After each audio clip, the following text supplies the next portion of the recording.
Gerai, nežinau, aš neprofesionalas, Bet juo kažkaip tampama.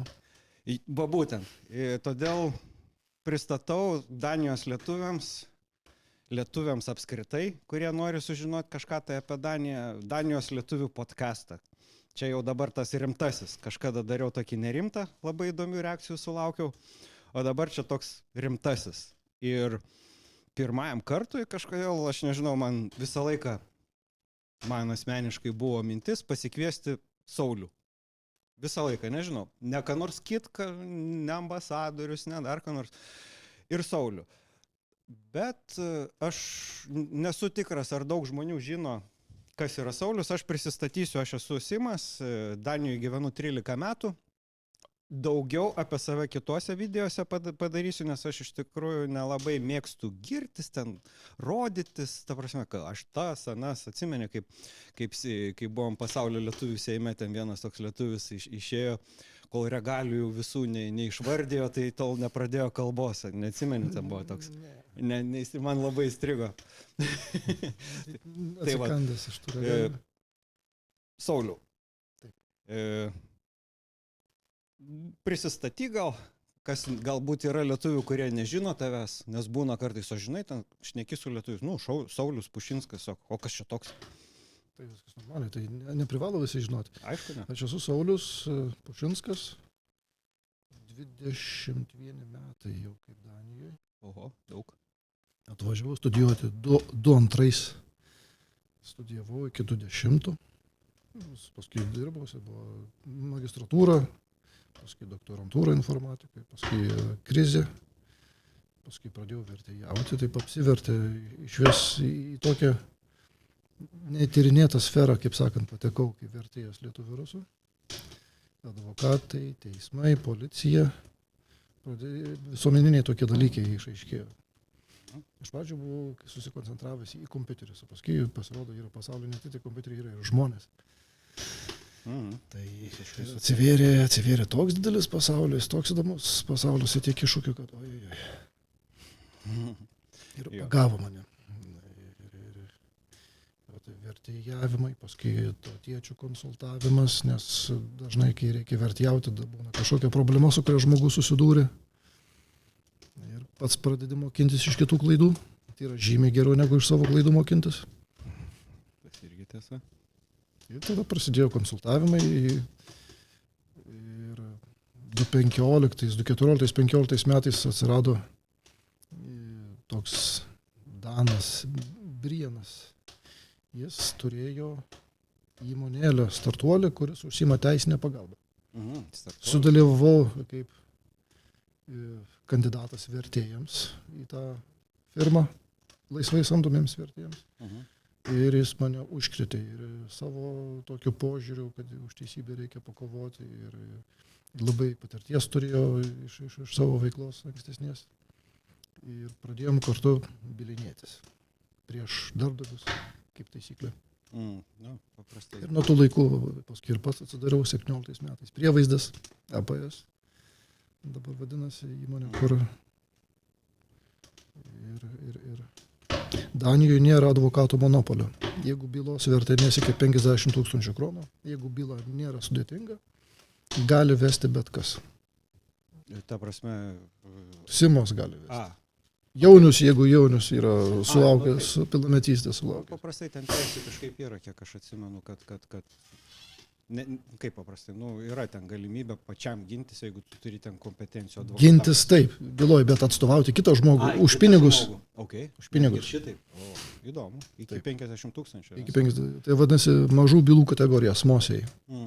2007 metais buvo panaikintas advokatų monopolis, kadangi išaiškėjo, jeigu menkas prieinamumas, jeigu tau darbdavys nesumokėjo kokius 20-30 000 kronų, advokatas pasiims bent jau pusę to. Vien už tai, kad bylą apsimtų, perskaitytų, kažką tam parašytų. Ir tada žmogui nieko nebeliks po to, kai advokatas savo pasiims, net jeigu laimės. Todėl atidarė galimybę kitiems neprofesionalams arba pusiau profesionalams. Mokinausi ir iš savo ir kitų klaidų ir kažką pavyko pasiekti. Mažose bylose, bet aišku, mažos bylos greitai tampa didelėm. Tada teko samdytis advokatus, irgi patirtis įdomi, advokatų būna skirtingų, kaip ir kompetencijos jų skirtingos, iniciatyvos skirtinga, temperamentas skirtingas. Irgi patirties padariau tame. Įdomu, super. Jeigu rimtai, tai net dalies net nežinojau, nors mes ir bendraujam. Kaip bendraujam, mes nesam ten ypatingi draugai, bet mes pažįstami, sakykime, taip, bendraujantis, daugiau mažiau vienas su kitu, bet tam tikrų detalių iš tikrųjų nežinojau apie tai. Nelinkęs girtis gal. Tai čia, žinai, daug kas. Aš irgi iš tikrųjų toks žmogus esu irgi ten nelinkęs eiti visiems ten ir pasakot, ką aš ten esu daręs, padaręs ir ten, kažkaip, jei paklausė, papasakai, paklausė, ir koks skirtumas. Nes, žmogųgi, kaip čia pasakyti, žmogus yra, jo darbai, kaip sakant, jį parodo ne tai, ką jisai sako apie save. Turėtų. Taip, turėtų, aišku. Politikoje biškai kitaip yra, reikia suvaidinti, iki tave išrenks, paskui turi 4 metus. Įvairių ir politikų gi būna, ne visigi blogi. Taip. Bet ką žmonės renka, dažniausiai renka tik paveiksliuką. Neturi laiko arba noro, arba įgūdžių įsigilinti į tai, kas už to slypi. Taip, sutinku. Perkam reklamą. Renkam reklamą. Taip. Bet dabar kol kas nenoriu dar į tas politinius dalykus nukrypti. Aš mėgstu politiką, taip. Tu žinai tikriausiai, kad aš mėgstu apie tas dalykus šnekėti, bet šis iki netoks tikslas, ten ne per daug į tas politiką, ten jas kažkokias asmenybės konkrečios ar dar kažkokias kryptis politinės. Mano tikslas pašnekėti apie lietuvius, Danijos lietuvius.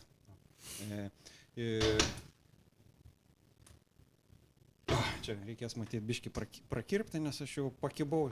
Jaudinas. Viskas normaliai. Ir man atrodo, labai natūraliai nueinam į viską apie tai, mano nuomonė, ką aš išgirdau apie tave, apie lietuvius Danijoje. Todėl, kad matyt, pas tave tikriausiai ne 100% tai, bet padedi, taip gaunasi lietuviams, sakykime. Daugiausiai su lietuvių bylom ir visa kita. Ir man iškart natūraliai kyla klausimas, susiklosto tokia lietuvių bendruomenė. Danijos lietuvių bendruomenė. Bendruomenė ta plačiaja prasme. Taip. Nes aš asmeniškai pakeičiau savo požiūrį į bendruomenę, kai mes kartu buvome pasaulio lietuvių seime, kai ten yra 2 koncepcijos tos bendruomenės lietuvių.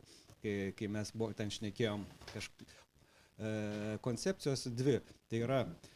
Tai yra registruota bendruomenė, aktyvūs nariai tie, kurie, daro dalykus, sakykime, įvairius ten. Kiek jie ten reikalingi, nereikalingi, bet, daro dalykus. Ir matomus, ir rodosi viešumoje. Ir yra labai didžiulė lietuvių bendruomenė, kurios mes nematome. Aš jos neatskiriu. Man asmeniškai tai vienas ir tas pats. Nes žmonės šiandien aktyvūs kažkur dalyvauja ir rytoj neaktyvūs ir jie, tai vienas ir man asmeniškai, aš nenoriu jos dalyti į 2 grupės žmonės. Kodėl? Todėl, kad lietuvis, užsienį, aš žiūriu daugiau apie Danijos lietuvius, kad nežiūrinti tai, kad daug metų gyvena Danijoje, vis tiek, nežinau, aš iš savo patirties žiūriu, aš į save taip žiūriu, nežiūrinti tai, kad į Danijoje daug metų gyveni, vis tiek skaitai lietuvišką spaudą daugiau, mažiau, kokią ten nes ten kažkodėl iškart visi, garantuotai visi dabar, sakys, oi, ten Delfis blogas, 15 minučių blogas, o kiti atvirkščiai sakys, net jie nesupranta nieko ir žinai. Bet nežiūrinti tai, jūs skaitot visą tai lietuviškai. Įpročiai, Simai. Mes atvažiavam jau saugę į Daniją, taip? Taip, bet aš turiu omeny, kad tai yra mūsų identiteto dalis, iš kurios tu neišoperuosi iš savęs. Ne. Ir man visą laiką natūraliai gaunasi klausimas, kuris man aktualus, aišku, nežinau, ant kiek kitiems, čia daugiau, aišku, į kitą pusę, nulenksiu šiek tiek ten, kur man matyti įdomesnė. kodėl tokie Danijos lietuviai neaktyvūs Danijoje, nors tu ką. Nors jie, ta prasme, kitur matyti irgi nėra jie labai aktyvūs procentaliai, šiaip tai. Bet bendraja prasme, lietuvis kaip toj pačioj Lietuvoje, 50% tik tai ateina į rinkimus, ta prasme. Tai, o už tie, kurie į užsienį išvažiavę, dar blogiau. Gal ambicijos mažos gal. Yra Maslow piramidė. Baziniai poreikiai, būstas, maistas, saugumas. Sakykime, Lietuvoje būna, kad algos nepadengia būtinųjų gyvenimo išlaidų arba oraus gyvenimo tavo šeimai, tavo vaikams. Tada tenka suktis, verstis per galvą. Jeigu atvyksti į Daniją, Danijoje algos kažkur 4 kartus didesnės ant popieriaus negu Lietuvoje statistiškai. Na, tada tos pasiekiamas lygis tam tikro komforto ir klausi savęs, kam tada draskytis. Ir kokia dydžio tavo ta Maslow piramidė, kas viršui stovi. Gal tau ir užtenka, kad tu pavalgęs, turi būstą nuomojimą ar nuosavą. Tas draugus atvažiuoja į gimtadienis į šventės į balius. O ko daugiau reikia? Nu, šiaip, jo. Bet čia tada jau diskusija. Jau matau, kur galima diskutuoti apie atlyginimus, ne, 4 kartus didesnis. Ar tikrai lietuviai gauna tos 4 kartus didesnius atlyginimus? Aš paėmiau statistiką iš Danų makroekonomikos, kur žinau, Lietuvoje 10 eurų dabar, sakykime, buvo 22 metų berods duomenys. Danijoje per 40 eurų. Jo, tą statistikos dalį aš žinau. Ant popieriaus. Ant popieriaus, bet čia yra bendra Danijos statistika. Tai vidutinė Danijos alga ir vidutinė ta lietuviška alga, sakykime taip. Aš ten žiūriu, aš mėgstu skaičius, aš palyginu, aš suprantu, apie ką tu šneki. Bet klausimas yra taip, ar lietuvis Danijoje gauna tą vidutinį danišką atlyginimą. Kaip tu susiduri ir kaip tu manai ir kaip. Man kartai susidaro įspūdis, koks pusė jų, iki vidutinio taip gana sunkiai tempia daniško. Ar mes nesam turi omeny tą pigi darbo jėga danams. Tai vat, jeigu nepametei minties apie tai, kad, ta prasme, kad lietuviai uždirba mažiau negu vidutiniškai, taip. Tai yra normalu, nes, sakykime, aišku, idealios laisvos rinkos niekada nebus, bet Danijoje yra daugmaž laisva rinka. Jeigu nebėra tokio būdo spausti darbuotojai per laikymą į alkanų pastoviai, kad jis neturi už ką susimokėti už pragyvenimą, tada jau tenka su juos skaitytis. Tai Danijoje laisvos rinkos yra daugiau darbo santykiuose, sakykime, negu Lietuvoje. Mano. Taip, greičiausiai taip yra. O tada žiūrim, kokia žmogaus vertė, ar jis kalba daniškai. Taip. Deja. Taip. Deja. Yra nustatymas nemažos dalies žmonių, kad čia mano paskutiniai metai Danijoje, kam čia dabar man draskytis, stengtis. Ir taip 10 metų išėlės, jeigu ne dar ilgiau. Ir gaunasi, kad kaip svečias tu pragyveni savo žymę gyvenimo dalį. Aš irgi esu pastebėjęs ne kartą irgi. Keista man. Kaip keista? Aš esu susidaręs tokią nuomonę apie šitą klausimą tom, kad daugelis emigrantų, jie patys savo paaiškina išvažiavimą šitaip dažniausiai. Aš išvažiuoju laikinai, užsikalti babkių, pinigų ir grįšiu su pinigais ir kaip pasakoju ilgai ir laimingai gyvensiu toliau. Maždaug, pasaka iš tikrųjų, bet vis tik.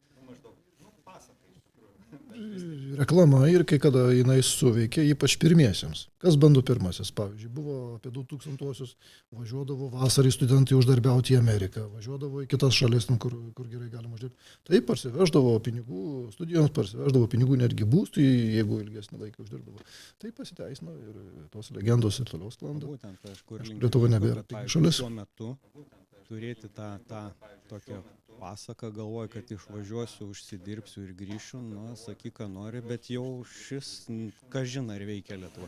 Specialistams kokiems mums super geriems. Ne per porą mėnesių.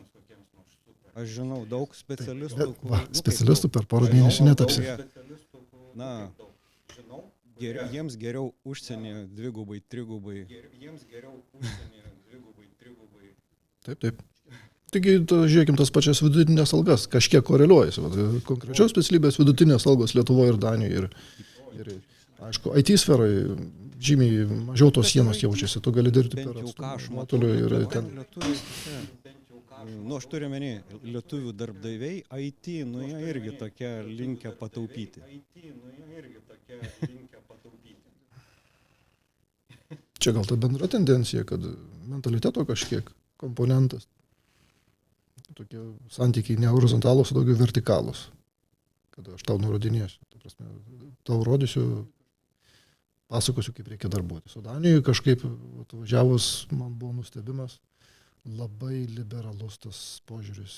Tu gali sėdėti, dirbti, gali sėdėti, simuliuoti, aišku, kurį laiką pasimuliuosi, bet tokios priežiūros ar feedbacko, sakykime, atgalinio ryšio, kartais ir nelabai būdavo. Daug pasitikėjimo yra. Danijoje kas yra, palyginus su Lietuva, labai didelis pasitikėjimo kreditas.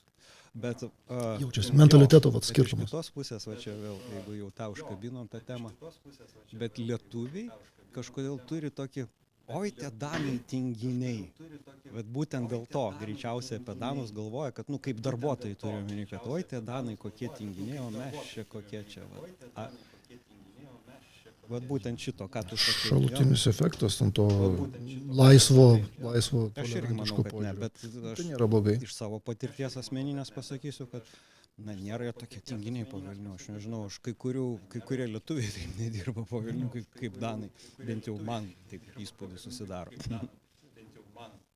Tai taip.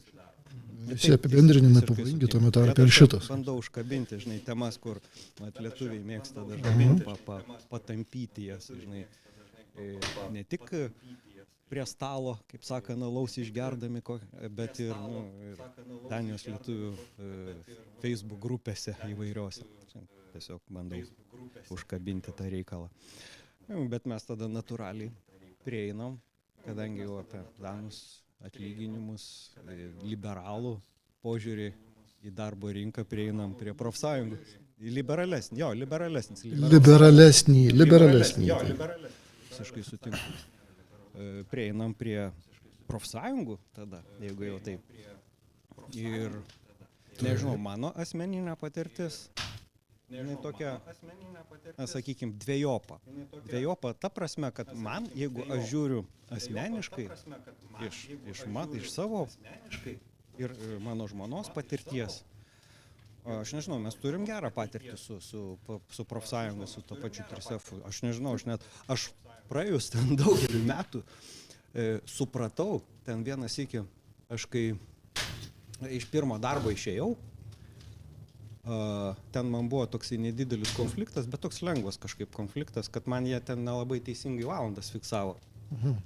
Ten iš tikrųjų antiek mažai, bet tas antiek mažai, jis man reiškia akasės išmoką.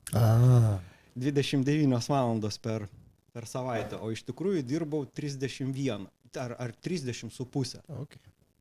Toks mažas, bet tu žinai, ką tai reiškia, būtent 29 ir 30. Mažas kupstas būna didelį vežimą nuverčia. Jo, būtent. Ir ten tuo metu bent jau akasiai buvo tas reikalavimas, kad minimum, kad gautum pilną akasiją išmokos, minimum 30 valandų turi būti. O man buvo 29 fiksuojamas, nors realiai ir dirbau ten biški virš 30.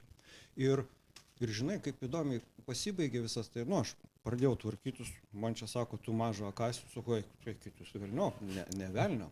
Ir aš ten pateikiau, kiek aš dirbau, taip toliau panašiai. Ir kažkaip ir užmiršau apie tai. Man pradėjo mokėti pilną, aš net galvos nesuko apie tai. Nieks ten nesiginčia, pradėjo mokėti pilną tą akasę.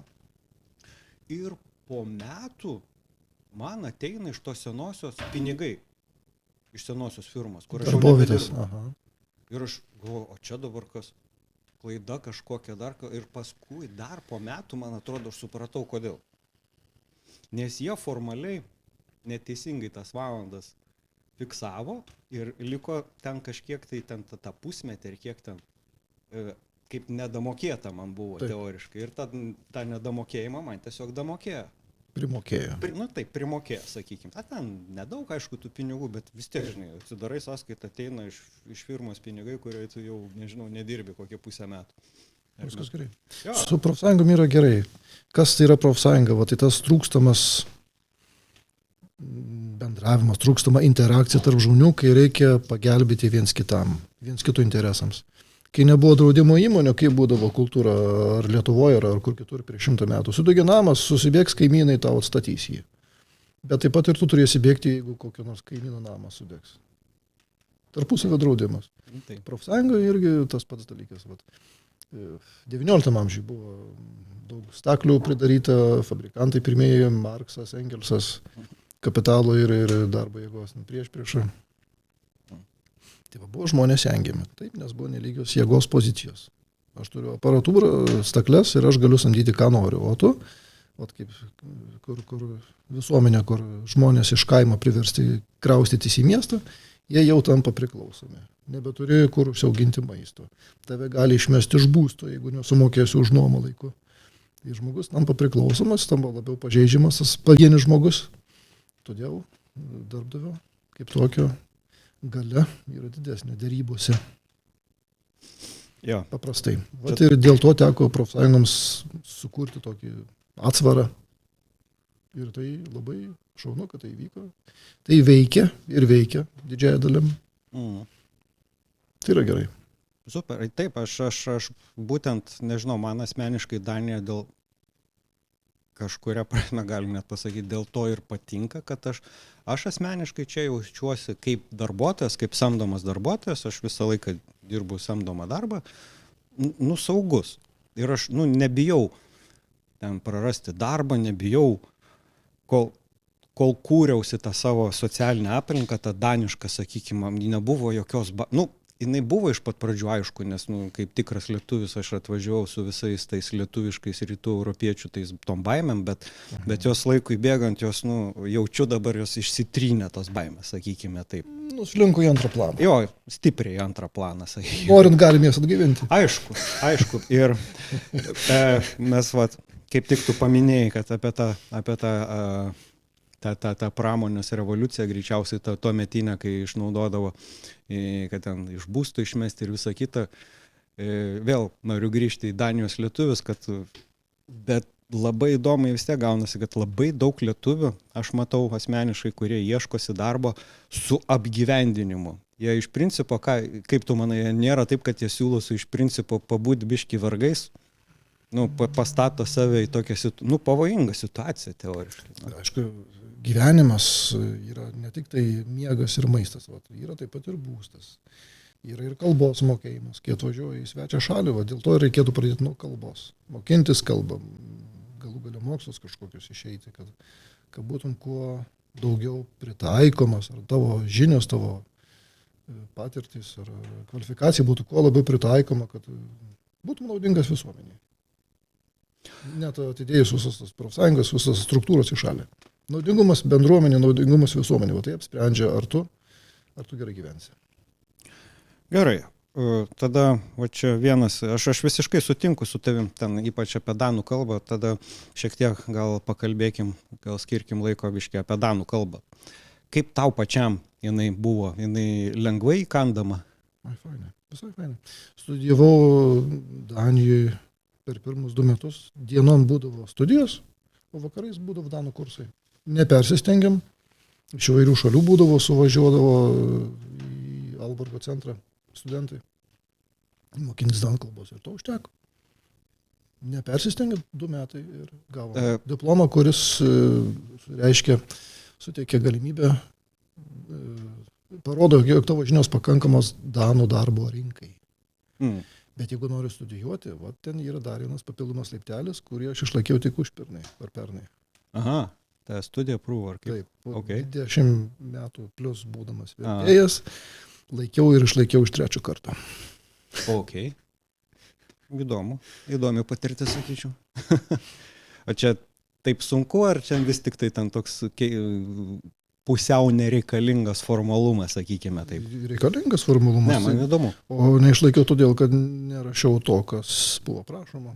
Apie tai, kaip kosminiai laivai skrodžia visatos platybės. Ne visai ten patiko. Tai iš 3 karto susikaupiau, perskaičiau, kokią sąlygą, kokių klausimų uždavė, ko nori atsakyti. kokiu atsakymu tikisi ir šiaip ne taip parašiau ir gana gerą pažymį gavau. Geriau negu tikėjausi. Okay.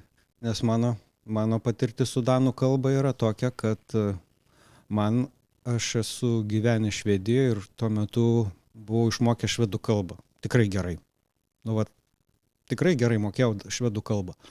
Išvažiavau į Lietuvą ir čia taip gavosi visiems krizė finansinė daugam pakeitė gyvenimus. 29. Jo, 29. Tai 29, kai krizė atėjo, man irgi pradėjau galvoti, ne, viskas, aš važiuosiu kažkur į Skandinaviją visiems laikams, viskas. Rimtai, tas nusistatymas išvažiuoti visam laikui man tada atsirado. Aišku, ten išvažiavau tik tai 2011 ir, aišku, danų kalba. Ir žinok, man iki po šiolio, aš pasakysiu, aš kalbu, susikalbu, suprantu, aišku, ten, bet, aš žinau, kad iki 100% man toli. Ir nebus. Ir aišku, ir nebus. Bet aš ką noriu pasakyti, kad... Rolandas Paksas ir tas sakė, kad jis tik 90% moka anglų kalbą. Jo. Tai tai aš ne tiek, kiek siekiu, žinai, tą 100%, bet ta prasme, aš jaučiu tokį, nežinau, man sunkoka su danų kalba iki po šiolį, sakykim taip. Norma. Jo, bet aš čia ne dėl to, kad man reikia, žinai, to palaikymo, dėl to viskas okei, aš pats savo, žinai, irgi, kai aš kadangi gyvenu Sonderjylende, jie ten su savo akcentu. Taip. Vokiečių biški, anglų biški. O ten iš vis jie turi tą savo specifinį akcentą, tai žinok, bet jau Sonderjysko, tai aš neperkandau niekaip. Ir dabar įsidarbinęs esu Fredericijui, dirbu, į Fredericiją važinėjau, man taip širdis džiaugiasi, man taip malonu ten šnekėti, bendrauti su žmonėm, kad aš nemoku tau pasakyti. Ta prasme, ten. Aiškiai kalba. Jo, taip aiškiai, kad šakės. Alborgė mokinausi irgi aiškiai kalba. Kai teko vertėjaujant susidurti su žmonėm, kurie daniškai kalba, būtent iš pietų Jutlandijos, iš pietų vakarų Jutlandijos, prie vakarinių krantų, kur su anglais bendraudavo vikingų laikais. Taip, ten yra iššūkis. Suprasti visų pirma, ką žmogus sako, o tada išversti. O taip. Ir kur link aš lenkiu vėl. Ir vieną kartą man teko, čia taip sutapo, sudalyvauti teisme. Aha. Kaip liudytojas. Nes šiaip Simonas į teismus nevaikšto, ne? Ne, aš tai... Nemėgsti teismą. Ne tai, kad nemėgstu, aš ten... Ta prasme, aš neturiu ten, manęs nekviečia, aš nesu... Čia paskui tą temą gal užkabinsim. Jeigu primokėtų, gal ateitum. Tiesiog kaip liudininkas buvau iškviestas, tiesiog ten... Liudininkas, aš paskambinau policiją, iškviečiau policiją tiesiog ir manęs ten, kai skambinė, paklausė, jeigu kas, ar galėsiu liudyti ten teisme. Sakau, gerai, koks skirtumas, aš tik policiją paskambinau. Atlikai pilietinę pareigą ir už tai buvo iškviestas. Jo, į teismą. Jo. Ir įspūdis apie danų kalbą man susidarė tada, toks, kad kai ten teisėjas į mane kreipėsi, aš nieko nesupratau, ko jis nori iš manęs. Ta teisinė kalba, žinai, gražiai, teisiškai kažką ten paaiškinti, aš žiūriu, sakau, nesuprantu, ko nori. Ir tada man, kaip sakant, žmogiška kalba, daniška pasakė, tada aš atsakiau ten visą kitą ir ten 5 minutės viskas truko. Ir kur link aš lenkiu, žinai, o tavo patirtis su ta teisinė kalba kaip tu jautiesi teisiniai daniškoj kalboje, nes aš ten bandžiau įstatymus skaitinėti, galvoju, eik, man ten galvą nusilaužiu aš. Reikia naudotis. Kaip ir įrankiai. Jeigu tu pirmą kartą pamatai kokius staliaus įrankius, taip, tu stebėsies. Bet jeigu tu su jais darbuojasi reguliariai, tai be didesnių problemų žinosi, kas kur naudojama. Aš atsimenu savo egzaminą ar testą policijai, kai mane tvirtino, ar aš tinkamas būti lietuvių rusų vertėjų. Davė pastraipą paskaityti iš lietuviško teksto išversti į danų kalbą. Tada pastraipą iš rusiško teksto išversti į danų kalbą. Ir pasakė, taip, esmę supranti, o terminus su laiku susirinksi, susigaudysi. Taip, kad viskam reikia laiko. Bilas Geitsas berods sakė, kad žmogus pervertina, kiek jis gali per metus pasiekti ir labai nuvertina, kiek jis gali per 10 metų pasiekti. Jo, tas irgi tiesa. Taip, kad specialistų irgi per porą mėnesių, per metus netaps. Tai va. Čia, žiūrėdamas dabar į kamerą, pasakysiu, mokykitės lietuviai danų kalbą. Tai padeda tikrai, Ir man asmeniškai, mano patirtis, tai ne šiaip padeda, tai atveria daug durų atveria danų kalba. Tiek daug, kad pats kitas iki, aš asmeniškai tai stebiuosi, net kodėl taip. Sukonkretizuosiu, tie, kurie gyvena ar planuoja gyventi Danijoje, mokinkitės danų kalbą. Be jokios abejonės. Todėl, kad šitas podcastas skirtas Danijos lietuviams labiau. Aš jos tik tais ten bent jau kol kas pasidalinsiu šito video. Sakykime taip, kas ten pamatys, kas jau pažiūrėsim. Sakykime. Ir pridurti galiu, kad gyvenimas nėra kažkokia katorga. Jūs patys sprendžiat, su kokiam emocijom, kokiais potyriais susijęsite savo mokymosi procesą. Tai yra jėga. Iš tikrųjų, mes kaip vakarų civilizacija esam palaiminti, galima taip sakyti. Tiek mes turim galimybių. Jeigu koks nors mokytojas ar mokytojai mokyklos laikų įvarė kompleksą, kad tu esi asilas, tu esi durnius, dar kažkas, tai nėra gerai. Tai vat. Bet tai neprivalo žmogus, kaip sakant, toliau savęs nuvertinti ar ėsti už tai, kad jis kažką bando. Bandykit.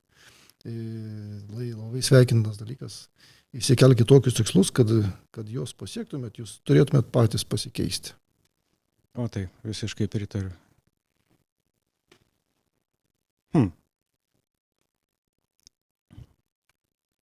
Biški pauzę.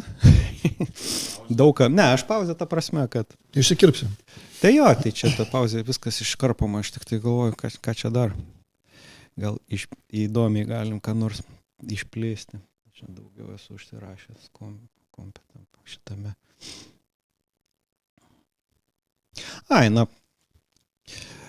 Jeigu jau taip buvom čia pašnekėję apie teismus, čia va, kaip tik vakar lietuviai pasidalino, tarp kitko irgi Danijos lietuvių bendruomenės buvusi pirmininkė, atrodo, jinai yra, vardą užmiršau dabar, archeologė, Kopenhagos universiteto archeologė.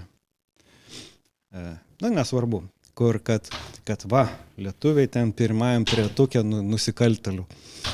Vagių, net nesu nusikaltėlių, su konkretiniai vagis, būtent vagis. Nes jeigu ten visus, aš mėgstu irgi skaičius, aš pasižiūriu tas statistikas, tai kai pasižiūriu, tai pečiais patraukia, vis tiek daugiausiai nusikaltimų danai daro, paskui visi kiti, sakykim taip. Kokie 80% danai, o ten 20% visų bendrai nusikaltimų, visi kiti, sakykim. Matai, čia žiūri pagal tai, kokį pasą žmogus turi. Pasas ne visada lygu žmogaus tautybei. Taip, ten pagal Danijos įstatymą, bet ten man patinka Danijos statistika šiuo atžvilgiu, kad jie išskiria tos FT-komą ir ten... Palikuonis imigrantų. Jo, ten yra išskirta ir statistikų yra išskirta. Kas tenai padarė yra... Ir jeigu jau ten per 2 kartas jau kažkas gyvena čia, ta prasme... Tai jau Danas. Jau Danas, negali sakyti, kad ne Danas, nežiūrinti tai, kad ten šaknis ir nežinau kokios jos bebūtų. Aš asmeniškai, jau laikyčiau, kad tas žmogus, kaip žmogus, tai yra integravęsi daugiau ar mažiau. Laikytumai, tai jo galva neįlysi, nematysi kas. Ne, tai taip, aišku, ne. Tai klausimas tame, ta prasme, čia lietuviai tokie vagis. Daug tenka sutikti. Visi apibendrinimai yra pavojingi kaip ir šitas. Ne? Galima sakyti taip, esama darbščių lietuvių. Ne, aš čia dabar taip suformulavau, galvoju, aš vis tiek čia iškirpsiu greičiausiai. Aš galbūt kitaip reikėtų. Aš čia tokią situaciją, įdomų pokalbį turėjau, pasidalinsiu. Kaip čia dabar? Tai pabandysiu, kaip čia įvesti visą mintį įdomiai. Yra tie išankstiniai nusistatymai žmonių, kur... Stereotipai, jo, kad ten tie vagis, ten tie išnaudotojai, ten dar kažkokie. Tai ir, pavyzdžiui, yra labai daug stereotipų apie tos pačius tolimųjų, artimųjų rytų migrantus, kad jie nedirba ten, nesistengia, išnaudoja sistemą ir visa kita. Ir aš turėjau tokį pokalbį. Ta prasme, aš turiu omenyje apie tą tokį Esu turėjęs ten porą kolegų danų, kur tokie žiaurus nacionalistai, žinai, kuriems jiem bet kas tik pavagia, tai iš karto, žinai, arba rytų europietis, arba, musulmonas. Ir tokių esama. Jo, tai ir tokių esama, bet aš jam visą laiką sakau, skaičiai, sakau, pasižiūri statistiką, kad ten visai būna. Ta statistika sako, kad visai. Bet jisai turi tokį įsitikimą ir aš tu ką. Ir aš su viena lietuvė tokį pokalbį turėjau įdomų, su lietuvė. Ir irgi ten tas pokalbis vėl pasisuko apie tai, kad oi, kokie tie visokie musulmonai ten išnaudoti, išlaikyti, čia, o mes lietuviai tai parem, tai stengiamės, visą kitą kažkas tokio. Ir aš tokį klausimą, sakau, palauk, žiūrėk, kaip įdomiai gaunas. Jeigu ten kažkoks iš rytų šalių žmogus jisai specialiai nedirba ir gauna išmokas kažkokias tai, specialiai ten. Ir tai jisai yra išnaudotojas, ne? Jo, sistemos išnaudotojas, sakau, dabar žiūrėk, o jeigu lietuvis, irgi, taupo kaip lietuvis, antakasės, išeina po metų ir jisai specialiai nedirbs tiek, kad visi pinigus susigražintų. Už 2 metus. Jo, už tos 2 metus, kad susigražintų. Sakau, tai kaip, o kas tas lietuvis yra? Ir žinai, kokį atsakymą gavau? Šitas lietuvis yra apsukrus. Ką tu žiūri, tiksliau, ko tu tikiesi, tai tu ir žiūri kitam žmogui. Ir taip pat iš ankstinių nusistatymų. Taip.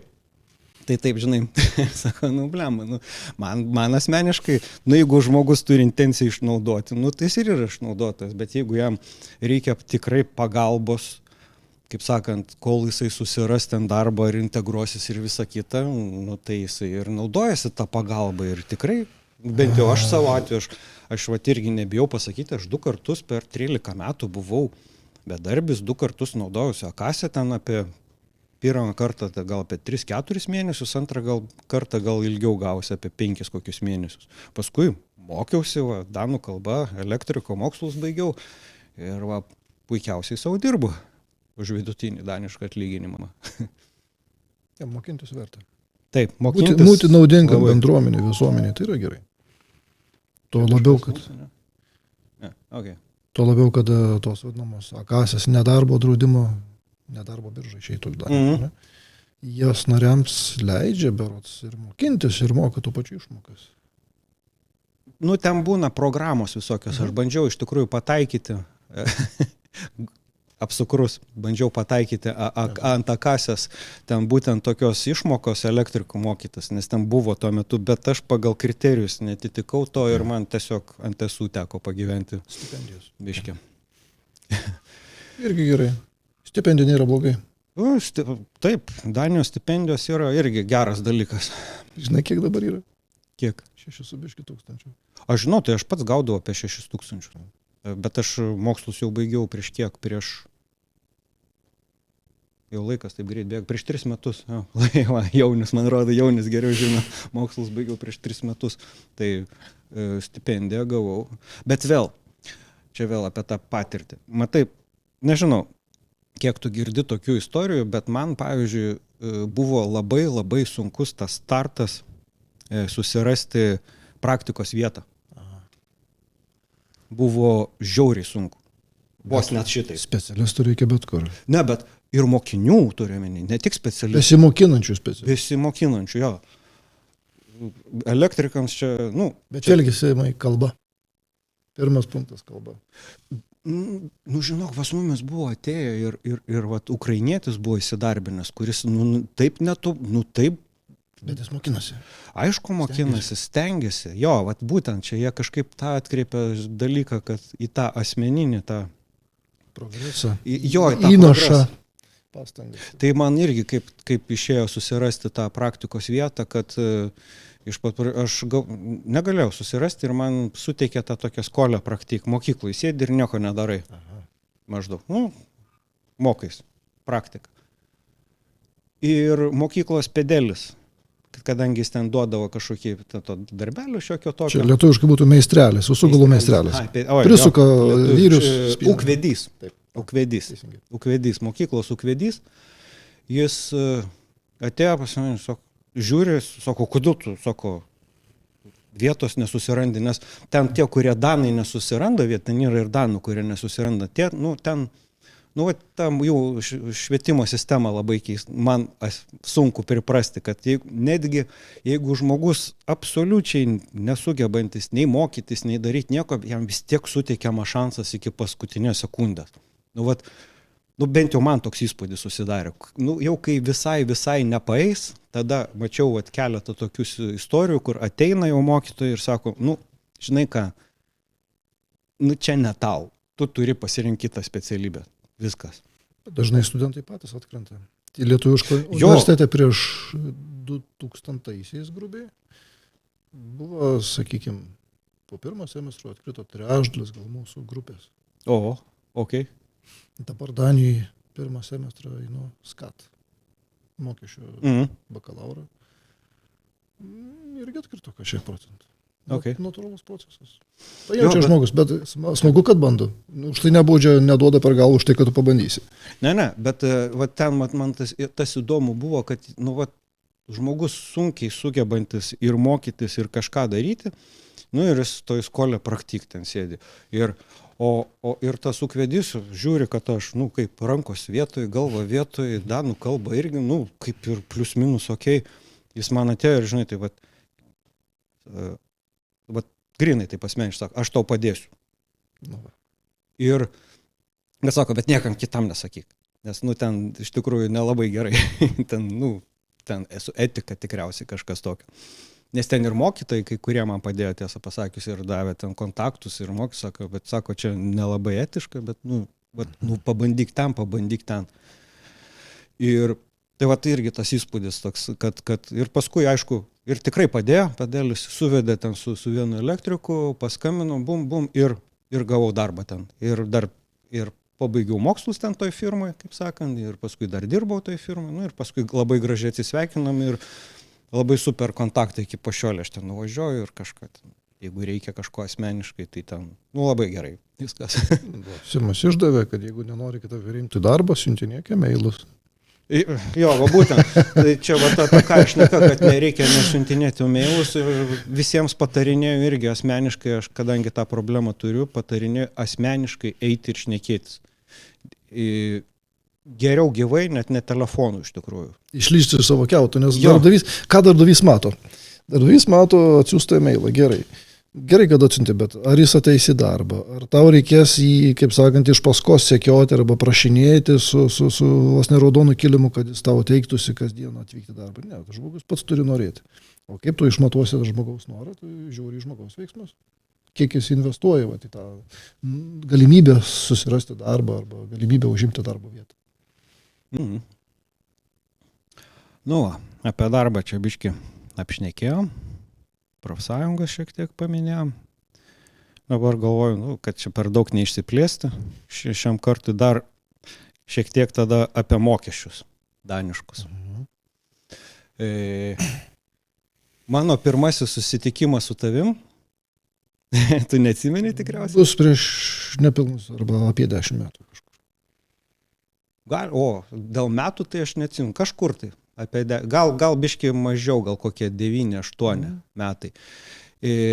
Kad mes susirašėm, kad dėl to, kad aš toksai aktyvistas Danijos lietuvių Facebook grupėje visokiais klausimais, bet tokiais klausimais aktyvistas aš daugiau, kad mėgstu, tai mano čia tas aktyvizmas susideda iš to, kad labiau paprovokuoti, atkreipti dėmesį į kažką tai, sakykime taip. Tai yra gerai.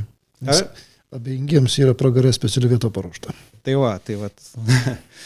Arba nesuprantantiems, kad aš čia stengiuosi paprovokuoti kažkokį tai veiksmą. Ir net nesvarbu, ar teigiamą, ar pozityvų, ar negatyvų. Aš, pavyzdžiui, nesiekiu, kad ten žmonės, kaip čia pasakyti, aš labai nemėgstu to pozityvizmo, nors užmužinau, man tai yra toks kažkoks, turime perdėtas tas, kad kaukė. Visur, visame kame matyti tą kaukė. Ar tau patiktų gyventi žmonėm, kurie turi užsidėję kaukę? Galbūt. Tas pats ir su pozityvizmu, kartais ir negatyvizmas taip pat. Tai taip, bet aš turiu omeny, kad tiek pozityvi, tiek negatyvi emocija yra normali žmoguje. Ir jeigu jinai sukeliama apskritai, tai jau gerai. Tai yra gerai. Emociją sukelti žmogui, tai yra gerai. aš manau. Ir dėl to kažkur link aš čia nuėjau. Pasakau, kaip su Saulium susitikom. Ir ten mes dažnai būdavo, anksčiau dabar kažkaip stipriai sumažėjo, čia matyti Julius prisidėjo prie to. Gali būti. Sumažėjo, kad labai apie mokesčius labai daug žmonės klausinėdavo. Ir mes tada, atsimenu, Saulius pasiūlė susitikti man, Juliui ir Sauliui, pagalvoju, apie tos mokesčius, ką daryti, tai Facebook grupiai gal kažką daryti. Kartu, gal dar kažką, nežinau, ten tų detalių nesvarbios galbūt. Mes kalbėjome apie tiesiog mokesčius ir kiek galima kartoti tą patį lietuviams, kodėl jie nieko neišmoksta. Aš atsimenu, tavo čia buvo tokia mintis, kiek galim kartoti tą patį. Aš dabar jau galiu atsakyti. Jau dabar galiu. Tu gali arklį privesti prie vandens, bet aš nepriversi. Taip ir lietuvis, jeigu jis nenori to domėtis, arba jis, jeigu tik domėsi, tada kai jau prispyrė reikalas, tai ar verta tada kasdieną kabinti skelbimus ten jam prieš nosį, kad yra tokios ir tokios galimybės, tokios taisyklės. Tai visiškai sutinku. Tai aš irgi... Kam to reikia? Galbūt kažkas verslo tikslais, taip, platina informaciją ir ją panaudoja, tuo pačiu ir savo uždirba. Aš kaip ir ne medžioklė man, kaip sako. Nėra didelios paskatos man dabar užsimti su tais mokesčiais. Taip, tavo dabar kitokie tikslai. Teisiniai reikalai. Taip. Nežinau, ar tu nori pasakoti, nenori pasakoti čia. Apie ką? Apie savo tikslus, apie... Tikslus? Ką tu dabar darai. Mokinuosi. Ir apskritai, ką ruošies daryti. Ar nori, nenori, čia tavo reikalas. Aš sakau, čia ne hard talkas. Ieškau teisės magistro.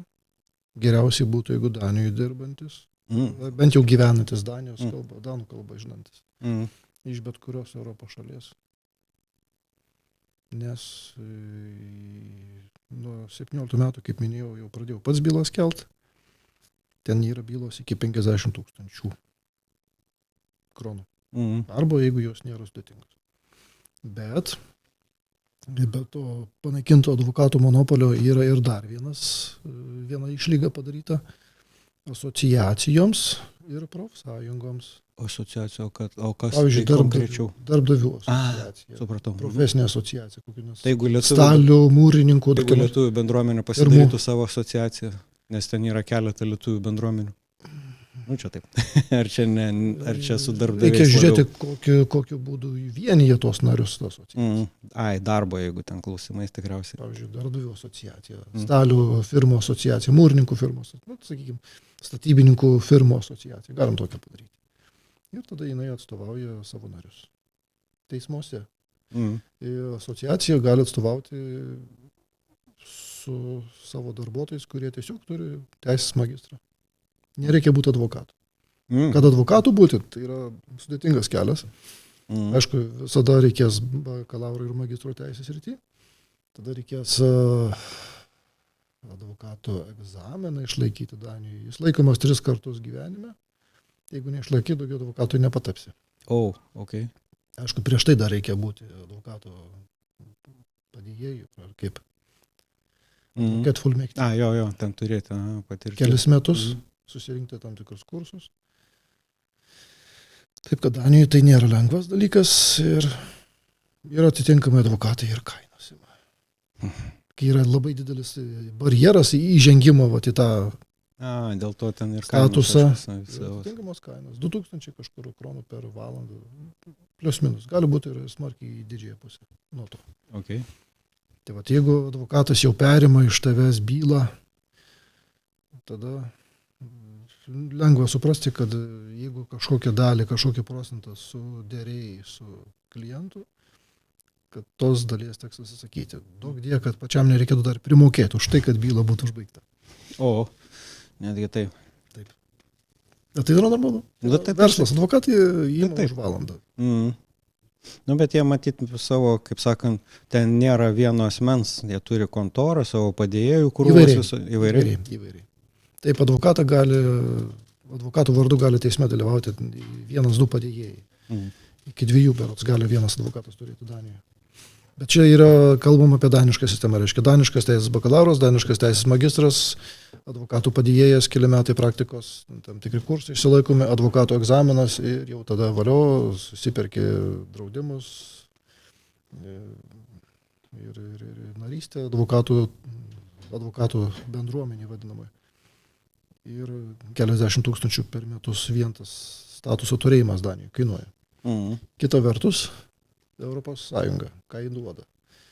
Jį duoda tai, kad yra laisvas darbo ir jėgos judėjimas, kiek tai įmanoma. Tai reiškia, kitos šalyje būdamas advokatu, gali pasiprašyti Danijoje, pabūti už advokatų padėjėją kelias metus, 2-3 metus. Ir per tos metus 2-3, jeigu išmoksti danų kalbą, jeigu įgyji žinių bylų vedime, tada tave gali užskaityti lygiom teisėm kaip ir daniškas advokatas. Okay. Tai bandysi gal eiti tokiu keliu? Ar kaip? Planas kol kas toks. Super. Turėsim. Teisės studijos Lietuvoje 3 semestrai jau. Liko dar vienas egzaminas. Teisės studijos nuotolinės. Tai yra skiriasi smarkiai nuo tų laikų, kaip studijavau pirmą kartą. Gal dėl to ir baimės buvo pas mane didelės pernai pradėjus, užpernai pradėjus studijuoti. Kaip čia bus, ar išlaikysiu, ar neiškrisiu, bet nebuvo tai baisu. Okay. Tikrai nebuvo baisu. Ir to labiau nuotolinės studijos, per 20 metų kaip viskas pasikeitė. Sakyčiau, po kalbos, metų, aišku. Po kalbos siūlyčiau tautiečiams pamastyti apie savo mokslus. Užsibaigti. Yra daug tokių, kurie, sakykime, nebaigė, trūksta 1 semestro ar kelių iki diplomo. O tai jau didelis, žymus žingsnis į priekį. Visiškai sutinku, nes aš irgi žinau ne vieną čia Danijos lietuvių istoriją, kad net nebūtinai nebaigė, tiesiog kitą specialybę įstoja ir kitą kažką tai gauna tokio ir puikias paskui karjeras daro tokias, kai jis sėdi ir galvo, oho. Taip. Daug tokių lietuvių iš tikrųjų irgi yra. Aišku, kai tu studijuoji, gerai, jeigu vakarai studijuoji, ten tos neakivaizdinis studijos, nuotolinės studijos, tai yra suderinama. Reiškia, dieną žmogus darbuojasi, vakarai studijuoja, arba savaitgaliais būna, šeštadieniais, sekmadieniais paskaitos, prisijungi prie kompiuterių. Atsiskaitimai irgi. O kaip geriau, dabar aš galvoju, ar studijuoti Danijoje, jeigu siūly, ar studijuoti Lietuvoje kažką tai? Ar čia priklausomai nuo kokios specializacijos specialybės? Galiu palyginti Danijoje gana išsamei. Studijos Danijoje gana išsamios yra. Priekaištų joms tikrai neturiu. Nėra taip, kad zubrytų kažką. Čia Danijoje mokina susirasti informaciją, mokina būti nuosekliam, išsamiam, atkakliam galų gale. Atkakliam mokina, man toks biškas. Aš aišku, giliau kapstyti, nebūtų tai, kad pro paviršių praslydė, kad paėmė špargalkę kažkokią nusirašai ir yra tas dalykas, kaip iš lietuviškų studijų atsimenu, kad buvo. Buvo daug tokių dalykų, kur dėl pažymės. Čia rimčiau. Čia, kur SKAT mokesčių studijos, kur dabar studijuoju, yra tiesiog sudėlioti reikalingi dalykai. Ir nėra taip, kad būtų nereikalingų dalykų. Viskas, kad tu mokinėsi, tai yra aktualu. Ir anksčiau ir vėliau susives. Mokesčių įdomu. Ir aš norėčiau pastudijuoti daniškus mokesčius, tiesą pasakius, bet matyti ten biškį dar reikės priaugti iki to. Kalba ir studijos. Studijos beje daniškos mokesčių yra irgi nuotolinės. Aš supratau. Tik dienos metu. Jau dienos metu.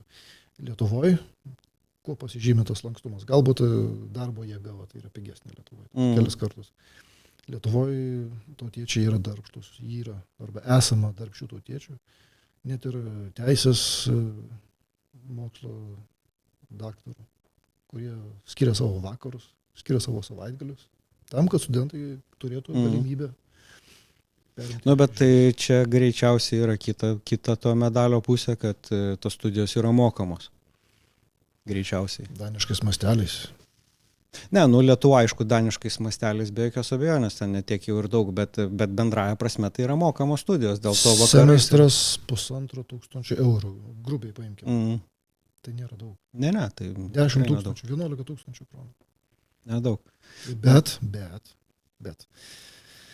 Šiandien atėjo atsakymas vienos kraštietės, kad jai neužskaitys studijų, kaip suteikiančių teisę į stipendiją. Už tai, kad jos yra nuotolinės Lietuvoje.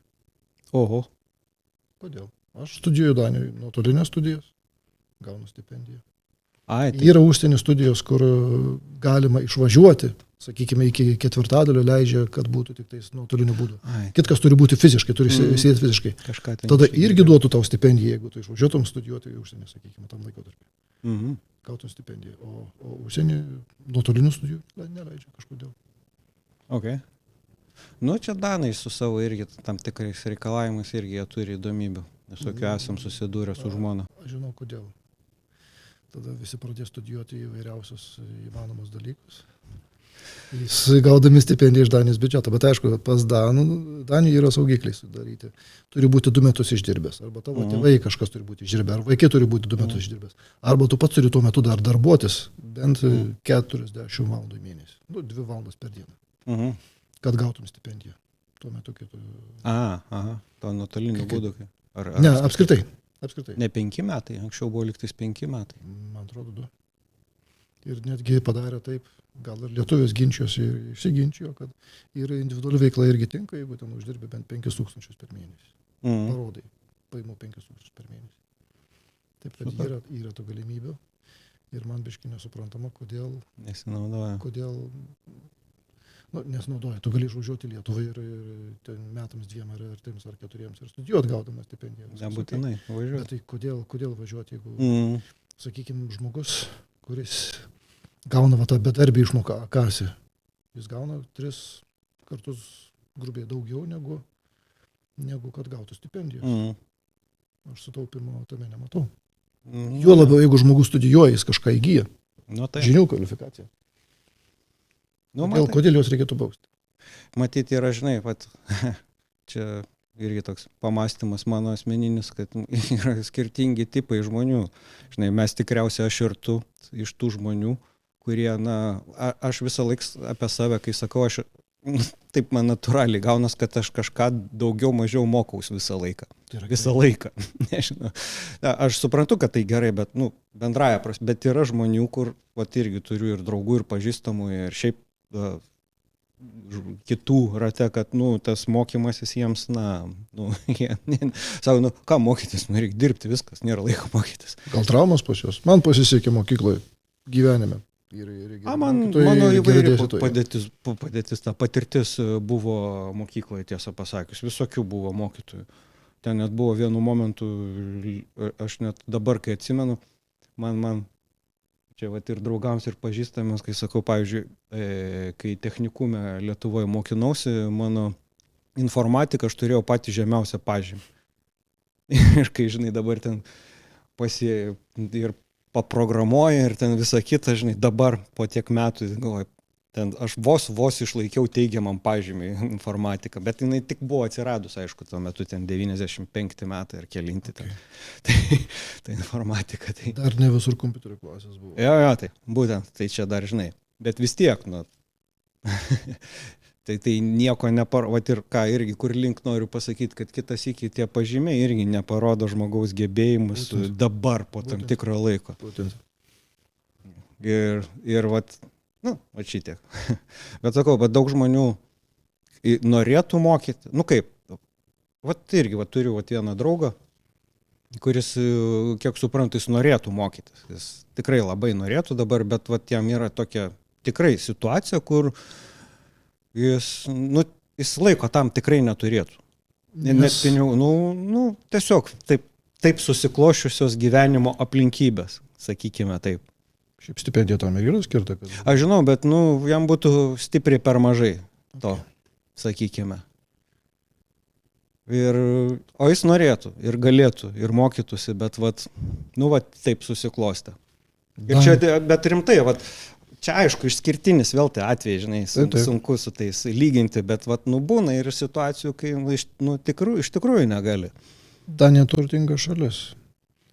Buvo taip, kad daug studijų būdavo anglų kalba. Mano žmona Alina atvyko irgi tokias studijas. Žmona mano Alina atvyko į studijas anglų kalbą Danijoje.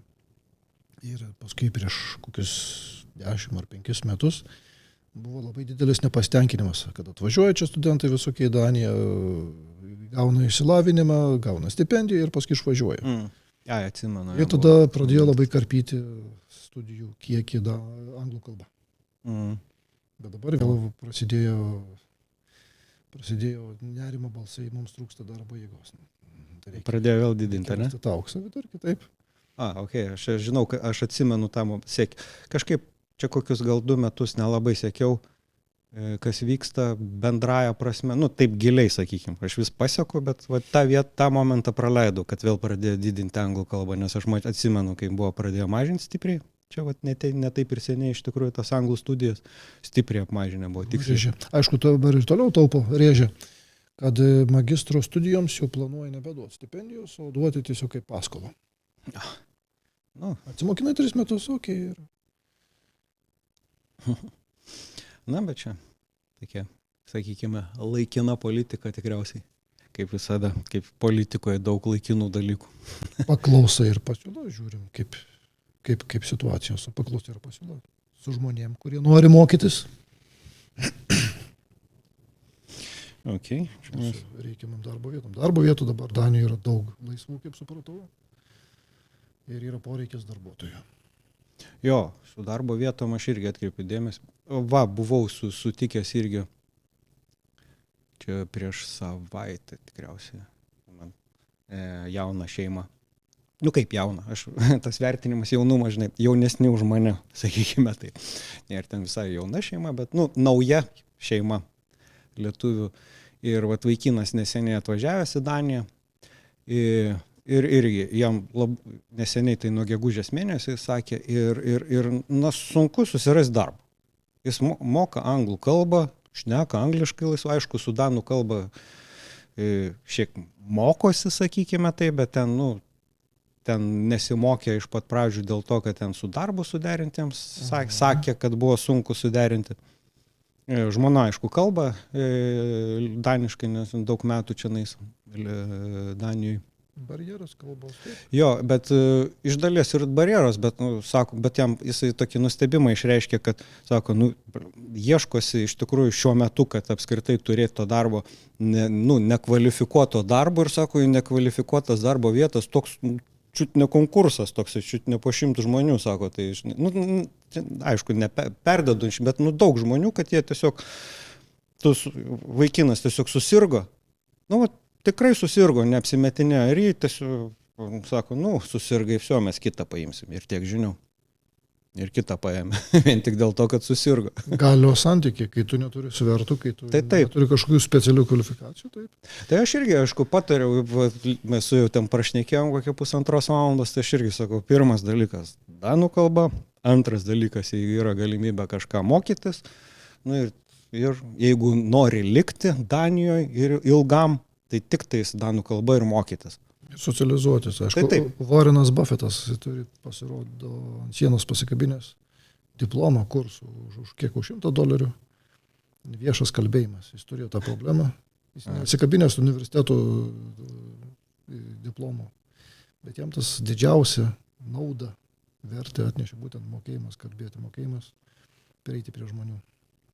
Socialiniai dalykai. Taip, socialiniai, tai bendravimas. Tu gali būti labai gerą išsilavinimą turintis, bet jeigu tu nemokėsi prieiti. Tas irgi tiesa. Taip ir būsi darbo ieškotis. Čia dar tokį tada. Kadangi mes aš noriu irgi tam tikrus momentus Danijos lietuviams aktualius pabrėžti. Dabar artėja rinkimai Lietuvoje. Taip. Įvairūs. Aš net pats šiandien su jaunimu šnekėjau su savo sūnum iš pat ryto, aš net pats sakau, ant tiek biškį atitrūkęs. Nuo daugelių dalykų net pats nebeatsimenu, kokie tie rinkimai, bet čia greičiausiai Europos parlamentą berods, ne? Taip. Į prezidentus. Taip. Bet į Seimą dar nebus, ne dar. Ne į Seimą. Ar bus?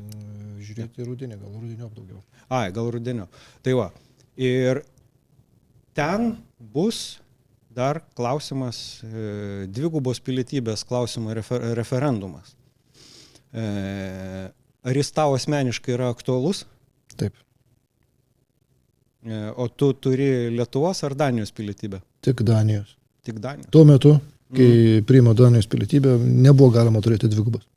Ok, tai tu esi Danijos pilietis. Vat aš galvoju aš irgi noriu Danijos pilietybę gauti, bet vat vis kaip stabdo. Ne tiek jau labai ir stabdo, iš tikrųjų mane tas atsisakymas tos Lietuvos pilietybės, bet aš vis tiek vat, esu tas, aš save pozicionuoju, pats save suvokiu kaip pilietišką žmogų, kuriam nenori ir svarbu, kas vyksta Lietuvoje. Taip. Ir aš noriu turėti galimybę išreikšti savo poziciją, bent. Aš ją taip reiškiu gana daug visur. Bet ir turėti teisę balsuoti, o mums, pavyzdžiui, ką tu manai apie tokį požiūrį, kad išvažiavot ir nepasakokite mums, kaip gyventi toj Lietuvoj. Jūs ten gyvenat kažkur tai ir, ta prasme, ne jūsų reikalas, kaip ten lietuviai susitvarkys. Jeigu tu nesidomi politika, kažkada politika pradės domėtis tavim. Kad už tave kažkas pradės domėtis. Kad reikia. Tai be jokios abejonės. Nes nepasirinksim savo tėvų, nepasirinksim savo šalies, kur gimėm, odos spalvos, nebent kokie, Michael Jacksonai, kur buvo. Ir yra dalykai, su kuriais reikia gyventi. Tai tu jau daug metų nebalsuoji Lietuvos rinkimuose. Lietuvoje ne. Ok. Bet Danijos į parlamentą ir visą kitą dalyvauji. Taip. Ok. Super, taip ir turi būti. Aš irgi dalyvauju, kadangi mes turim Europos Sąjungą, kai yra, tai mes turime teisę dalyvauti savivaldos rinkimuose. Pagal gyvenamą vietą. Ne visi gal žino lietuviai. Aš spėju, kad didžioji dalis net nežino visų pirma to dalyko, o jeigu ir žinant, kaip ir Lietuvoje nebalsuoja ir jiems nusispjauti visą tą dalyką. Aš balsuoju. Žiūri kaip ir reklamą, kas ten partijų sąrašai, kas tie konkretus kandidatai. Reikia domėtis, reikia sekti spaudą, žiniasklaidą, internetą, Facebooką, kad matytum kas už ką ir kaip pasisako. Kieno idėjos tau artimesnės. Taip, aš tai visiškai sutinku. Bet čia žmonės, čia mano ta tema, bet aš nežinau, ar aš tai noriu labai stipriai plėtoti. Mano, ta prasme, man įdomi. Kodėl? Mes grįšim prie to. Tikriausiai daug kartų su daugom šnekėsiu. Kaip tu manai? Kodėl lietuviai, čia jau net negeneralizuojant. Man atrodo, tai yra vis tik tai tikrovė tokia. Nėra socialiai, būtent social aktyvūs. Nes čia yra, socialinio gyvenimo dalis, ten balsuoti ir visa kita. Man asmeniškai, aš taip suprantu. Kodėl jie, nei toj Lietuvoje 50% tik te balsuoja maksimum, o išvažiavę į užsienius, iš viso, ta prasme, kažkur pradingsta. Kas čia yra su jais? Iš dalies gali būti mentalitetas, balsuosiu prieš, arba mane nuskriaudė, aš išvažiuosiu ir daugiau net neatsisuksiu į Lietuvą. Gali būti ir tokių žmonių, su kuriais neteisingai buvo pasielgta ir jie nusprendė atkeršyti, sakykime, kaip jie patys tai suvokė. Atseit atkeršyti Lietuvai už tai.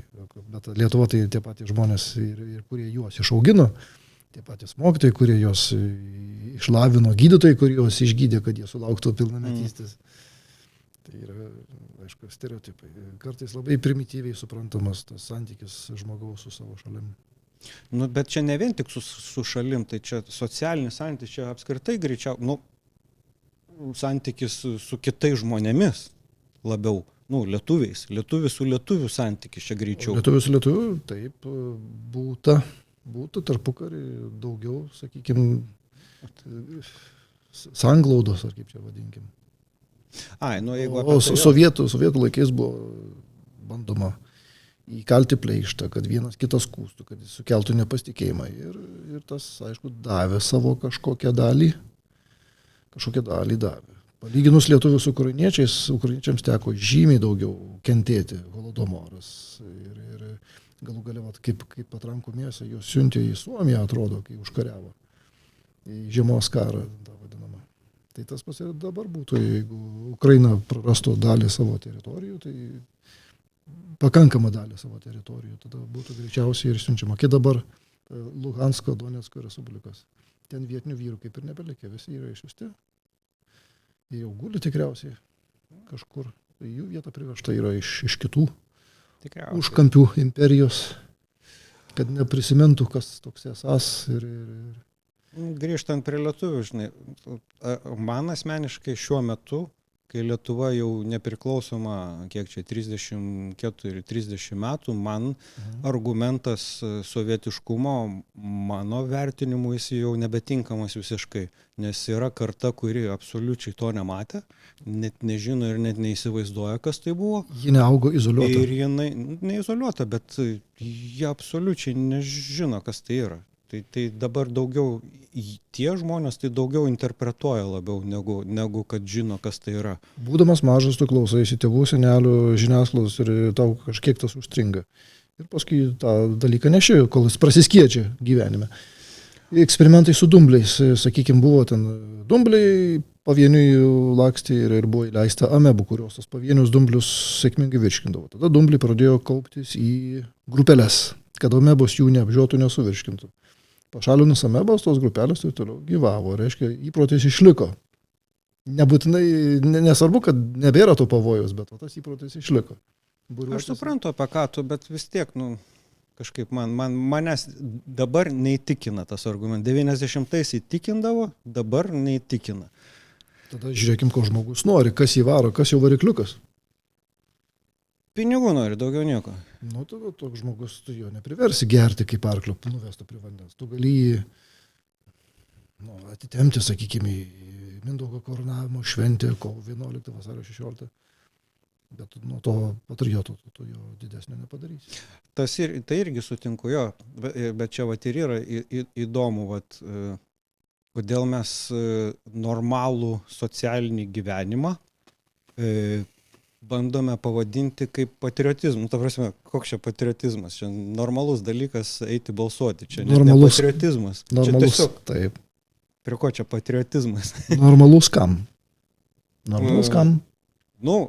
Vidutiniam europiečiui, tam tų turtingųjų šalių, nes nenori pas juos aktyvumas, vis tik virš 60 yra, apie 65, taip 60 vidutinis aktyvumas rinkimuose. Okay.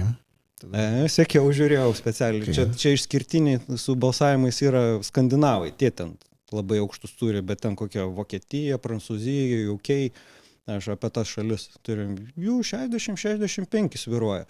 Ir aš nekalbu, žinai, apie tai, kad ten lietuviai čia vos ne kaip skandinavai turėtų ten 80-85 eit balsuoti. Čia aišku iliuzija. Bet žinai, kur 45-50 ir 60-65, yra šiek tiek skirtumas, sakykime taip.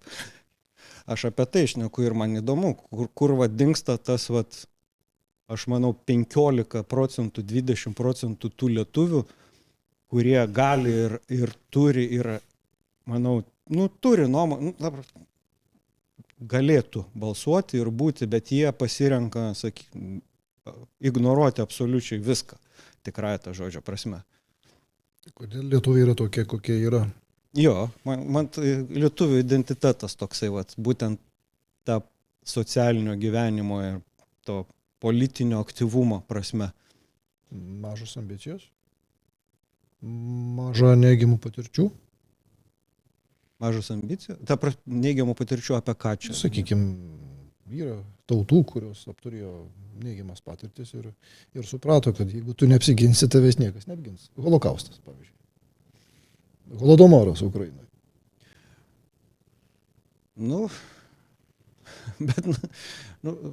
Ta prasme, aš aišku norėjau pasakyti, kaip aš žinau, aš turiu ką pasakyti visais tais klausimais, tiesiog nenoriu per daug išsiplėsti. Turiu aš ten savo vertinimus, savo subjektyvius ir samprotavimo linijas, tas pakankamai nuoseklės, bet tiesiog aš nenoriu, nueiti per nelik nutolti nuo Danijos lietuvių. Už vieną muštą 10 nemuštų duoda. Tai reikia laukti, kol kažkas primuša, ne? Arba nelaukti, kad...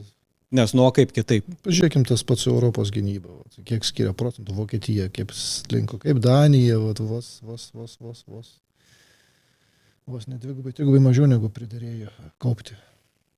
Yra verslas taikos metu, sakykime, keičiasi taisyklės, keičiasi dėsniai. Karo metu tu turi duoti maksimumą. Tai visiškai sutinku. Taikos metu daro biznį. Kai nėra pavojaus tavo egzistencijai, nėra pavojaus tavo verslui, tu darai biznį. Žiūri savęs.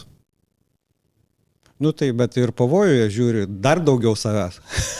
Ar ne taip yra nežmogiška? Kai yra pavojus, dar daugiau žiūri savęs, tik dar labiau savęs. Kai pavienio sudorojimo grėsmė yra žymiai didesnė, ne, tada tu jau pradedi kooperuotis. Nu bet taip, bet kooperuotis su tom, su kuriuo tu visą gyvenimą konkuravai ir konkuruosi, nežiūrinti nieką, konkurencijos gi niekas neatmaina.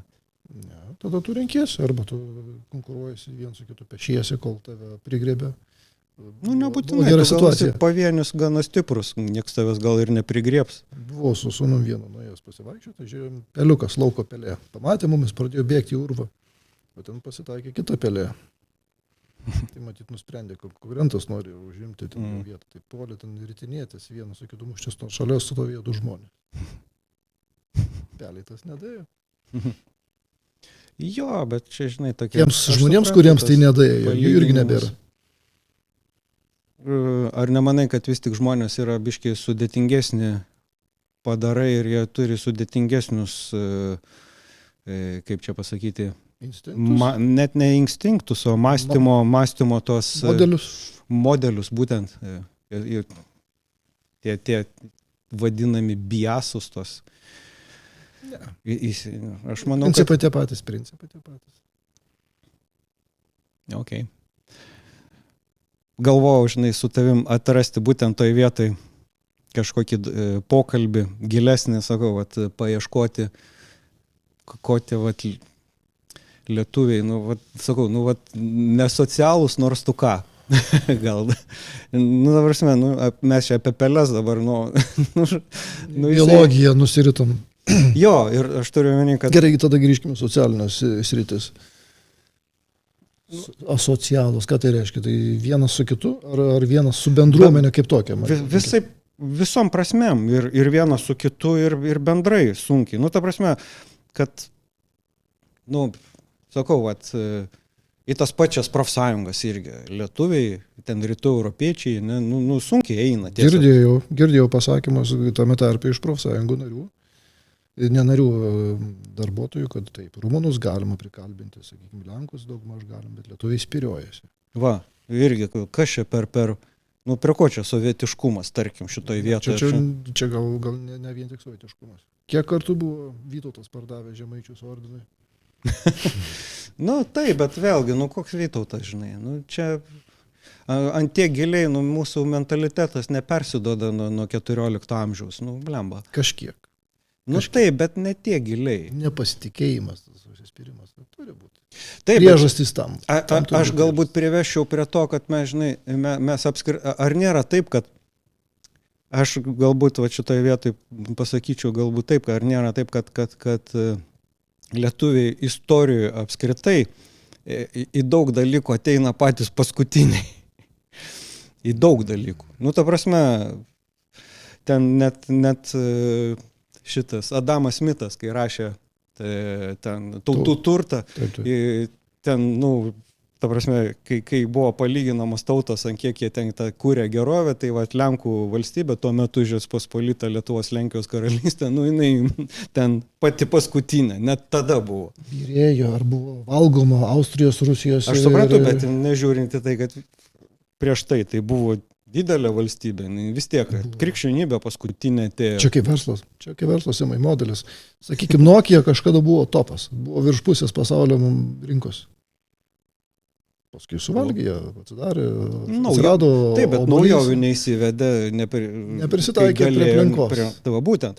Tai aš ką ir noriu pasakyti, ar nesam tie, kurie kaip ir turėtume prisitaikyti, bet kaip tu sakai, liktais gamtoj ir pelės, ir amebos, ir visa kita prisitaiko, lietuvis nors tu ką ne. Čia ką, žemaitiškas tas užsispyrimas, kas čia? Prisitaikęs galbūt prie išdavyščių, prie buvusių kažkokių nestabilių santykių. Jis prisitaikė su savo nepasitikėjimu. Reikia žiūrėti situaciją. Kokia situacija įmesk žmogui tam tikrą situaciją ir tada ir išaiškės. Ar jis turi tas savybės, ar turi įgūdžius galų galę, Įmetė refleksus. lietuvius į Danijos visuomenę, kuri yra, plius minus, jinai netobula, toli gražu, bet vis tiek. Nėra tobulų.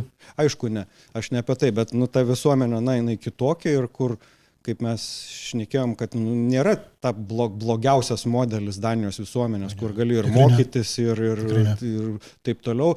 Ir net čia lietuviai vis tiek toliau viens nuo kito laikosi. Vėl, labai aplinka lik ir normali, o vis tiek. Tada ta tikslo funkcija, ko siekia žmogus. Taip. Vėl kartokime, koks jo varikliukas, ko jis nori pasiekti gyvenime. Gal kažkas nori pakeliauti po pasaulį. Kitas nori įgyti kažkokį statusą. Būti direktorius ant kažkelių žmonių. Trečias nori būti kokiu specialistu, atrasti kažką ar išrasti kažką. Yra labai daug krypčių, kur žmogus gali siekti. Bet reikia pirmiausia gerai su juo išsišnekėti, kad sužinotum, ko jis siekia, koks jo gyvenimo tikslas. Visiškai sutinku. Tai vienas iš tikslų mano podcast'o bandyti šnekėtis ir šnekėtis ne tik su tavim, ta prasme, su įvairiais lietuviais ir pabandyti ištraukti juos iš to ir parodyti. Mano vertinimu, aš irgi esu čia pasirašęs kad man atrodo, mes turim bėdą vieną tokią lietuvišką. Man taip atrodo, čia mano vertinimas, čia toks subjektyvus irgi. Mes turim bėdą su viešumu. Mes nelabai suprantam, kas yra viešumas, kam jis reikalingas ir kodėl jis reikalingas. Taip, čia yra pasikeitusios sąlygos, kur ne visi vienodai spėjo prie jų prisitaikyti. Bet viešumas ta plačiaja prasme, kad, tarkim, aš lyginu dažnai, mėgstu palyginti ten danišką tą sistemą, sakykime, su lietuviška. Ir kai aš nežinau, kiti Lietuvoje galvoja, kad tai blogai, bet man, kaip samdomam darbuotojui, man tai patinka, kai aš galiu pasiimti Danijoje įmonę, paimti ir pasitikrinti, pažiūrėti, kas savininkas, ten plius minus, ten jų, ten virkia, pasižiūrėti.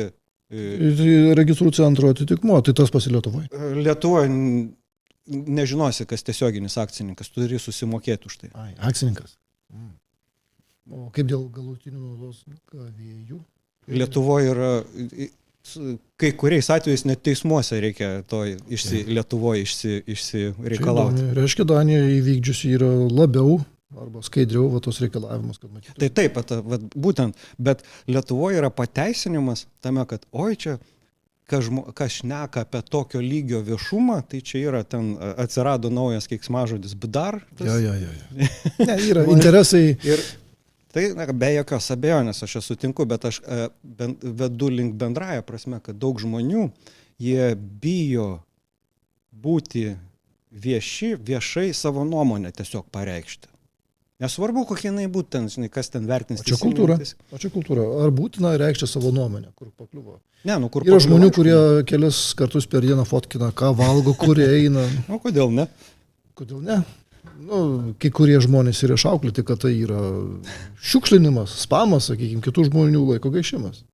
Bet čia mes dėmesio švaistymas į pasaulio, žinai, niuansus čia biški, kurie, ne visi nori būti vienodai vieši. Čia sutinku, čia viskas okei toj vietoj, bet aš turiu omeny, kad tas viešas gyvenimas, vieša erdvė, jinai nuo mūsų priklauso. Taip. Kokia jinai yra. Ir kai yra per mažai to viešumo ir mes prastai suprantame jį, jisai prasta ta viešoji erdvė ir yra, sakykime taip. Jeigu tau kažko reikia, tu kažko ir pasiklausi. Pavyzdžiui, tau skauda, kreipiesi pas gydytoją. Tai, bet sulūžo mašina, kreipiesi, gal kas pažįstat mechaniką per Facebooką. Arba suskaudus dančiai, kas žinotų dantistą. Labai tvarkoja, labai super. Bet jeigu staiga tu nori sužinoti kokios nors Lietuvoje registruotos įmonės galutinį naudos gavėją ir viskas, ir tu negali. Kreipkis tada į specialistus, kurie iš to gyvena.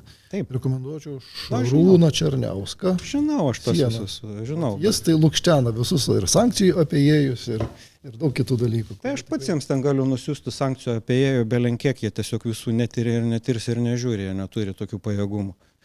Ir jiems neįdomu. Jiems kam? Nu, tam pačiam Černiauskui savo temą susirado ir viskas, kitas ten jiems nepasiūlys. Kitas dalykas, ką aš išmokau. Iš pradžių aš dariau, sakykime, bilinėjimuosius ir panašiai, kadangi tai buvo įdomu. Bet su laiku tu pamatai, kad tavo žinios leidžia prieiti prie tokio bylų kiekio, užvesti tiek bylų, kad tavo paties laiko neužteks. Tada tu pradedi žmogus koncentruotis, tu turi rinktis, jeigu tu nori darbą gerai padaryti. Turi rinktis. Aš sakyčiau, Šarūnas Černiauskas, jis irgi yra priverstas rinktis. Jeigu nori kažką padaryti, daryk iki galo, bet atsiduok 100%. Tai be jokios abejonės, šitą vietą irgi puikiai suprantu. Tik tai aš link ir linkiu, kad... Yra verslų, kur tu gali slysti, grietinėlę nuimti, sakykime. Bet ar tai bus išsamus? Gal jeigu tiek pastangų, tai reikia kažkokį tai grietinėlę nuimti. Jeigu labai mažai reikia, tu gali paimti ten kažkokią komandą žmonių surinkti ir nugriebti. Bet jeigu tu nori padaryti gerai, ne, tada taip neišeis. Tas jau greit. Gerai. Tai. Ką čia? Pabaigai. Kaip pabaiga? Apie viešumą netgi tą pažymėjau. Tiesiog, koks aš kietas. Beveik viskas pagal planą. Taigi, žiūrėsim, kiek čia išeis iškarpyti. Nu, biški reikės, bet nedaug. Aš manau, nedaug labai. Iš tikrųjų labai gerai kalbamės, mano manimu. Kaip tu manai? Visai gerai. Dėl studijų dar norėjau priminti. Kad, manau, bilinėsimės. Bilinėsitės, kuria prasme. Čia dėl tų nelygių sąlygų. Studentė, kuriai vien dėl to, kad nuotolinės studijos Lietuvoje, kad jai buvo atmestas prašymas įtraukti studijas į, sakykime, studijų leidžiančių gauti stipendijas aprašą. Bilinėsimės. Čia vat įdomi tema. Čia galbūt, žinok, biški tautiečio... Net man aktuali. Mums, tiksliau, mano žmonai. Galbūt. Čia yra daugelį žmonių aktualu. Kalba, mokslas ir socialiniai dalykai, sakykime, išėjimas į bendruomenę savo. Čia gal tie 3 poliai, ant kurių turėtų ir laikytis visuomenė. Taip, vat. Tie klijai.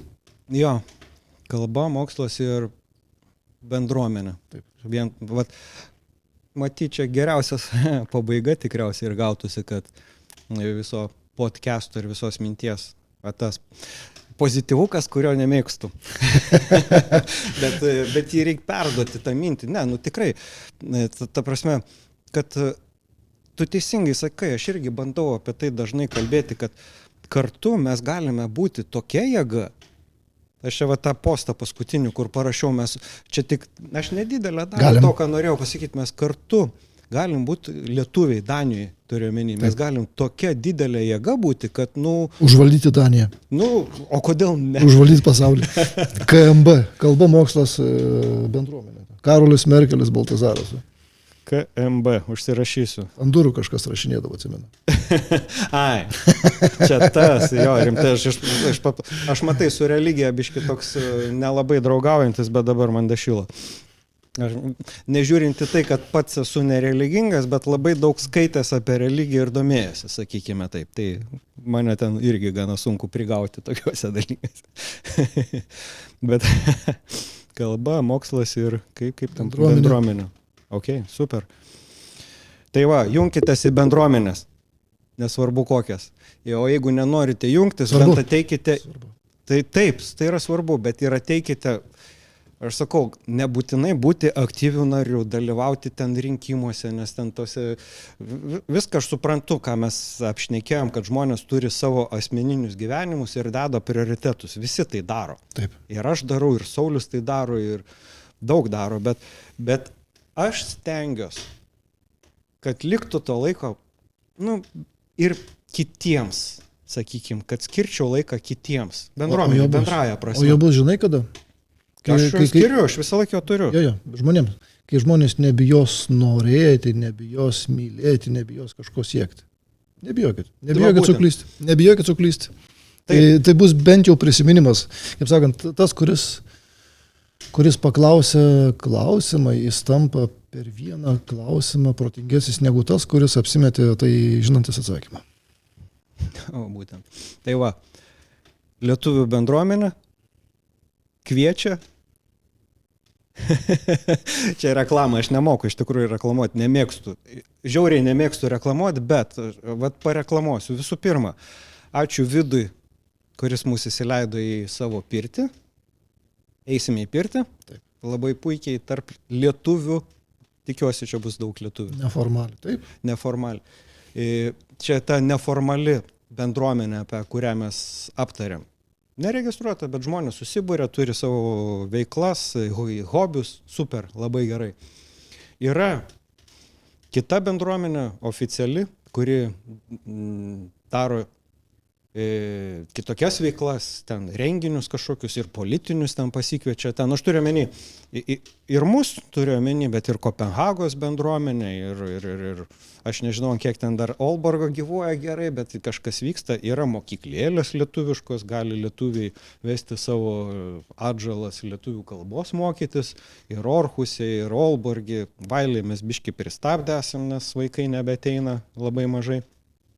Kopenhagoje mokykla irgi yra, renginiai visokie vyksta, pilna visokių renginių daroma irgi lietuviškų ir privačių iniciatyvų, va tiek va pilna, tiek ir tiek. Ir jeigu turėsit laiko, vasario 25 berods sekmadienį, užgavėnės Vailėje darome. Galite ateiti. Puiku.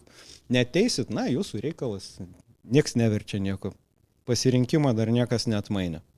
Geriausiai, kai žmogus žinai, ko tu nori, ko tu sieki ir esi nuoširdus, sąžiningas savo pačiam. Tada ir ateina tie prioritetai. O taip, savo pačiam, sąžiningas su savo pačiam reikia būti, tas tai jau tikrai.